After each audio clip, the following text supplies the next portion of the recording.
হরে কৃষ্ণ কৃষ্ণ কৃষ্ণ হরে হরে, হরে রাম রাম রাম হরে হরে। নমস্কার বন্ধুরা, কেমন আছেন? আশা করি কৃষ্ণের আশীর্বাদে ভালোই আছেন। আমিও ভালো আছি কৃষ্ণের আশীর্বাদে। তো আজ আমি আপনাদের সামনে নতুন একটি ভিডিও নিয়ে এসেছি। আজ আমি আপনাদের সাথে গল্প করব। আজ একটা গল্প শোনাবো আপনাদেরকে। তো দুধে বিষ মিশিয়ে ভগবানকে খেতে দিলেন। কে দুধে বিষ মিশিয়ে ভগবানকে খেতে দিলেন? কেন দুধে বিষ মিশিয়ে খেতে দিলেন?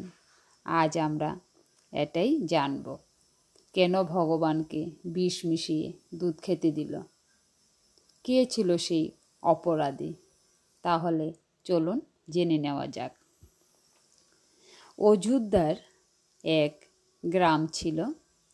সেই গ্রামে কনক বিহারী মন্দির ছিল। কনক বিহারীকে গ্রামের সবাই ভালোবাসতেন। কনক বিহারীকে পুজো দেওয়ার জন্য একজন পূজারী ছিলেন। সেই পূজারী সকাল সন্ধে সেই কনক বিহারীর সেবা করতেন।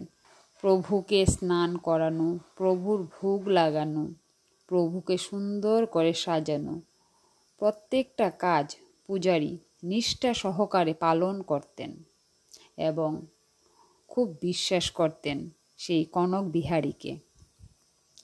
গ্রামের লোক কনক বিহারী বলতে অজ্ঞান। কনক বিহারী মন্দিরে যদি তারা একদিন এক বেলা না আসে পাগল হয়ে যায়। তাই প্রত্যেকটা গ্রামবাসী এবং পূজারী সবাই সে কনক বিহারী মন্দিরে কনক বিহারীজিকে খুবই ভালোবাসতেন। সেই গ্রামের একজন ভক্ত ছিল, যে ভক্ত কনক বিহারীকে খুবই ভালোবাসতেন। এমন ভালোবাসতেন, আমরা সবাই ভগবানকে পিতা রূপে, গুরু রূপে এবং ভগবান রূপে পুজো করি, কিন্তু সেই ভক্ত ভগবানকে এক সম্বন্ধে আকৃষ্ট করতে চেয়েছেন, আঁকড়াতে চেয়েছেন। তিনি ভগবানকে ভ্রাতৃত্বের বন্ধনে আকৃষ্ট করেছেন। আমরা সাধারণত যখন মন্দিরে যাই তখন ভগবানকে, বাবা আমাকে এটা যেন করিয়ে দাও, বাবা আমাকে আমার যেন সেই কাজটা হয়ে যায়, সেইভাবে আমরা বাবা, গুরুদেব, ভগবান ওই রকম বলে কিন্তু সম্বর্ধনা করি। কিন্তু সেই প্রিয় ভক্ত ভগবানকে এতটা ভালোবাসতেন, তিনি ভগবানকে ভাই সম্বোধন করলেন।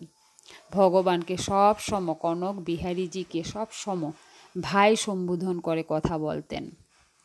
আর সেই কনক বিহারী মন্দিরে গিয়ে ভগবানের উদ্দেশ্যে বলতেন যে, ভাই তুমি যখনই কোনো বিপদে পড়বে আমাকে বলবে, আমি তোমাকে সেই বিপদ থেকে মুক্ত করব।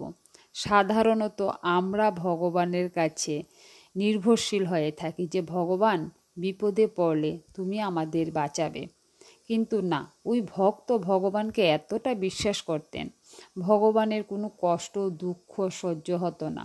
তাই সে ভাবত ভগবানের হয়তো কষ্ট হয়, দুঃখ হয়, তাই সে একদম বাচ্চা সুলভ ভগবানকে বলছে যে ভগবান আপনার যদি কোনো কিছু ব্যথা অনুভব হয় বা কষ্ট হয় বা দুঃখ পান, যে কোনো প্রবলেম হলে আপনি আমাকে বলবেন।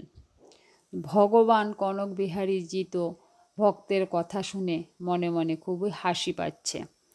তো কনক বিহারীজি ভাবলেন, দেখি আমার ভক্তরা আমাকে কেমন ভালোবাসে। কারণ তিনি দেখতে পান যে গ্রামবাসীরা ওনাকে ভালোবাসেন, পূজারী ওনাকে ভালোবাসেন। তারপর সেই পরম ভক্ত যে ভ্রাতৃত্বের বন্ধনে ভগবানকে আকৃষ্ট করেছে, সবাইকে যাচাই করতে চান সেই কনক বিহারীজি।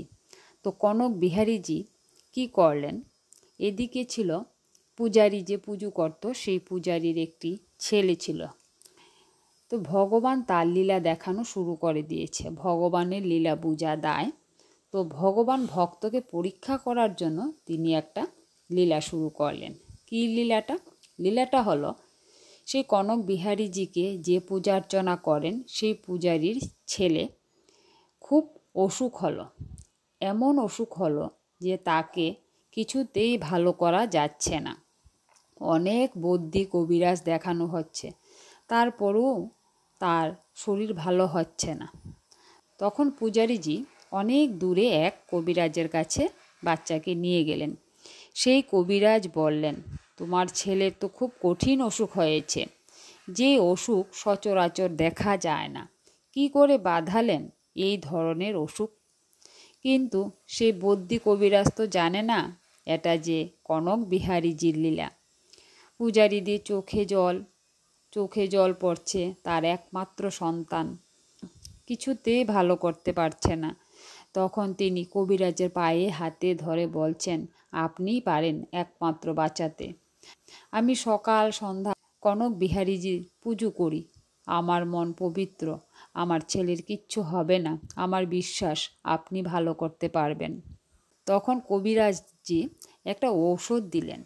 এই ঔষধের মধ্যে অনেক কিছুর প্রয়োজন হয়, যেমন নানা রকম গাছের মূল, তারপর অনেক রকম জড়ি বুটি দিয়ে সেই ওষুধটা বানাতে হয়।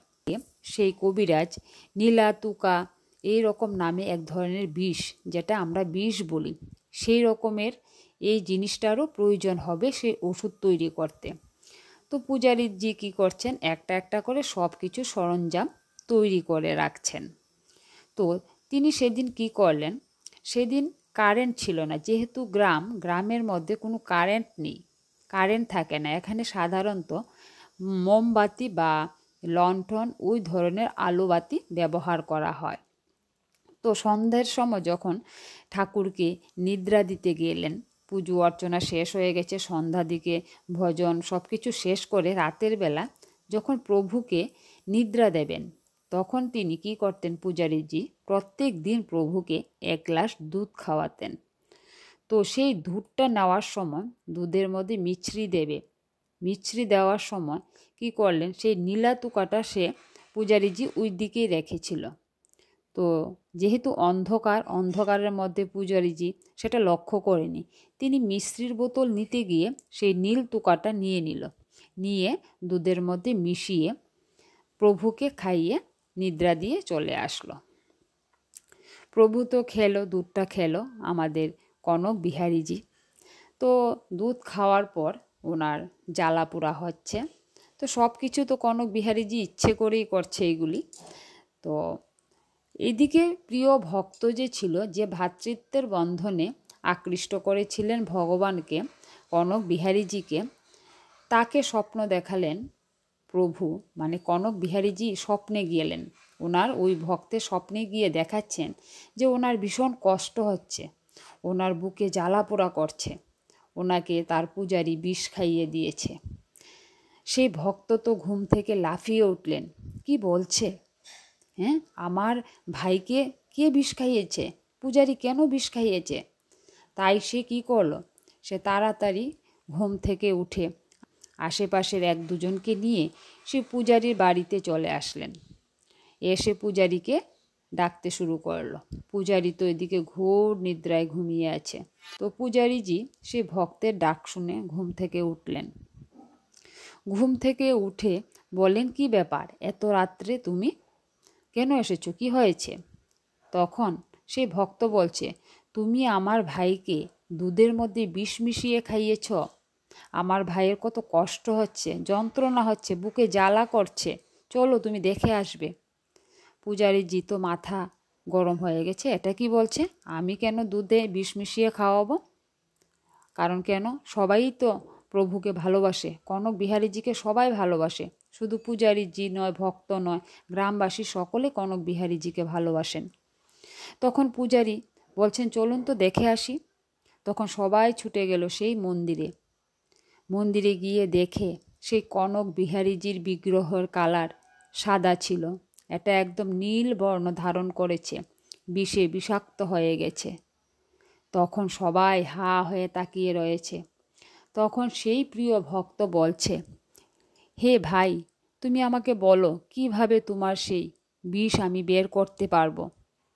তখন কনক বিহারীজি তার ভাইকে বলছে যে আমার এই বিষ যে গ্রহণ করতে পারবে, তাহলে আমার শরীর থেকে বিষমুক্ত হব, আমার কষ্ট দূর হবে।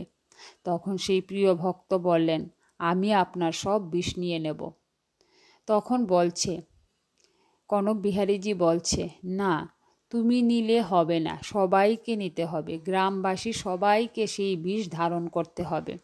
তখন সেই প্রিয় ভক্ত গ্রামে গ্রামের প্রত্যেকটা ঘরে ঘরে গিয়ে বললেন সেই কনক বিহারীজির কথা, যে তোমরা প্রত্যেকেই যদি একটু একটু করে বিষটা গ্রহণ করো, তাহলে আমাদের কনক বিহারীজি ব্যথা, কষ্ট, জ্বালা সব শেষ হয়ে যাবে। তখন প্রত্যেকটা গ্রামবাসী ছুটে এলো সেই কনক বিহারীর মন্দিরে। এখানে এসে সবাই একে একে বিষ ধারণ করতে লাগলো। আর এদিকে কনক বিহারী সারা শরীর, নীল বর্ণ শরীরটা আবার ধীরে ধীরে সাদা বর্ণে পরিণত হয়ে গেল। তখন ভক্তের ভালোবাসা দেখে কনক বিহারীজি সত্যি খুবই গর্বিত হলো, যে না, ভক্তের ভালোবাসা একদম সঠিক। তবে কনক বিহারীজির বাঁ হাতের বুড়ো আঙুলটা এখনও নীল রয়েছে।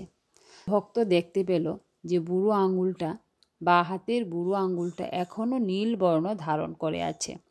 তখন সেই ভক্ত বলল, ভাই, তোমার সব ঠিক হয়ে গেছে, পুরো শরীর নীল বর্ণ থেকে শ্বেত বর্ণে পরিণত হয়েছে, কিন্তু তোমার বাঁ হাতের বুড়ো আঙুলের এখনও কেন নীল বর্ণ রয়ে গেছে? তখন প্রভু কনক বিহারীজি সেই ভক্তকে বললেন যে এটা হলো তোমার আমার ভ্রাতৃত্বের বন্ধনের একটা মুহূর্তের স্মৃতি, যেটা সব সময় আমি বয়ে নিয়ে বেড়াবো। এটা দেখে সবাই বুঝতে পারবে যে তোমার আমার ভালোবাসার একটা স্মৃতিচিহ্ন রেখে দিলাম। সেই জন্য আমার বাঁ হাতের বুড়ো আঙ্গুলটা সব সময় নীল বর্ণই থাকবে।